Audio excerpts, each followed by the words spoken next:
Takže čus lidi, vítám vás u dalšího videa. To tady já Titanic 3000 natáčím. A dneska se podíváme na první video z Minecraftu. A to je jak se zlepšit v PvPčku. A to je jako první. Nebudu tady dál mluvit a jdeme rovnou na video. Takže první je jako první tip je určitě hrajte s módama, s klientama. Můžete i bez toho vyhrát, ale je to samozřejmě lepší, je to o hodně lepší. Musím říct, že já jsem se s těma klientama, s resource packama a tak dále hodně zlepšil. Používejte módy, klienty, když máte na výběr. Jako já používám třeba Feather Client, to mi přijde nejlepší na PvPčko, dávám ho do popisku, ale vy můžete používat třeba i Badlion nebo Lunar, ty jsou taky hodně dobrý pro mě, za mě.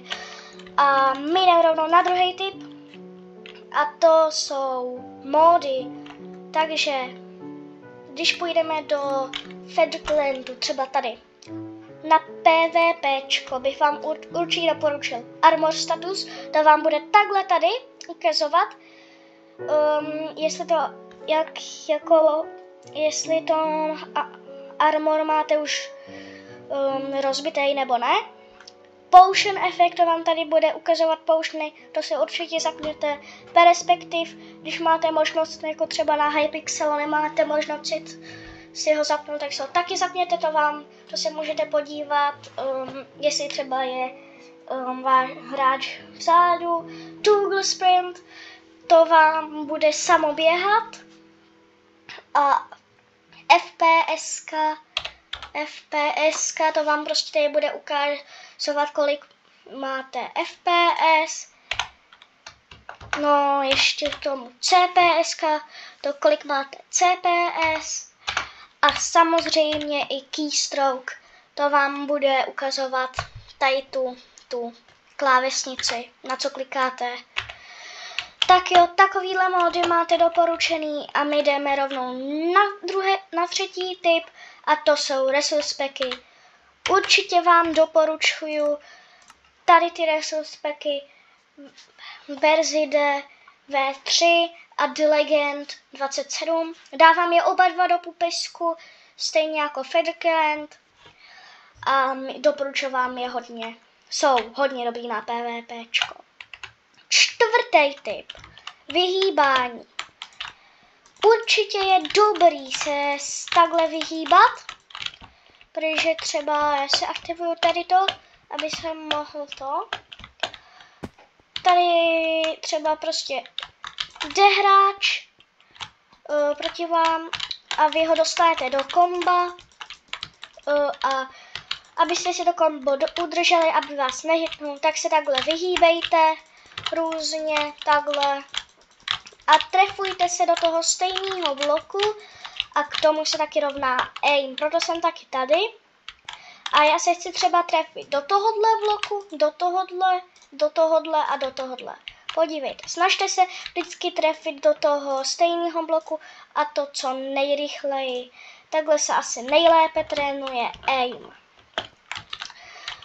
Rovnou se jdeme rovnou na další tip, a to je prut. Jak používat jako prut? Prut, když jde hráč třeba proti vám a běží, tak ho určitě hitněte prutem na dálku, toho zpomalíte. Nebo když chcete hráčem dostat do komba, hodíte na ně prut a hitnete ho dále mečem. A potom se takhle budete vyhýbat, jak jsem vás učil. Samozřejmě, že hráči do komba můžete dostat i těma snowballama nebo vajíčkama. I lukem se to dá taky udělat. To se musíte vážně snažit. A třeba k tomu se taky rovná ke kombu V-tap, protože třeba když půjde proti hráč vám, dostanete ho do komba, tak když budete klasicky prostě hitovat, tak ho skoro nikam nedostanete, protože jakoby projdete, ale když budete Když ten hráč bude ve vzduchu, tak rozhodne Včko, kliknout Včko, kliknout Včko, kliknout Včko, kliknout a takhle ho jako dostanete mnohem dál než normálně. Další typ a to jsou poušny. Další typ jsou poušny. Poušny, pokud jste úplnej noob, tak si je dejte rovnou na začátku. K tomu přiřazuju i jablíčko zlatý. A poušny si taky dávejte, když jste úplně low, tak si je potom taky dejte. Další typ je to, určitě se koukejte na srdíčka, kolik máte srdíček, protože potom si můžete rozhodnout, jestli chcete, jestli si dáte to zlatý jabko nebo ne, nebo tu hlavu, anebo právě regeneraci, třeba to je potion. Takže si taky hodně si kontrolujte srdíčka. Další typ je typy klikání,